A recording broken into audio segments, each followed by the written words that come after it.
Ndugu zangu wapendwa, tunaombea marehemu wetu, kwani tunaamini kwamba huruma ya Mungu ni ya milele na haina mipaka. Tutasoma katika kitabu cha Maombolezo sura ya 3 mstari wa 22 kwamba ni kwa huruma yake Bwana hatuangamizwi na rehema zake hazina kikomo. Hivyo ndugu zangu, kumbe hatukuumbwa ili kuangamizwa na ghadhabu ya Mwenyezi Mungu, bali tupate wokovu kwa kupitia Bwana wetu Yesu Kristo. Wathesalonike wa kwanza sura ya 5 mstari wa 4.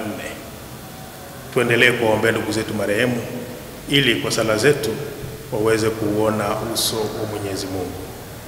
Akubariki na kukulinda Mungu Mwenyezi, Baba na Mwana na Roho Mtakatifu.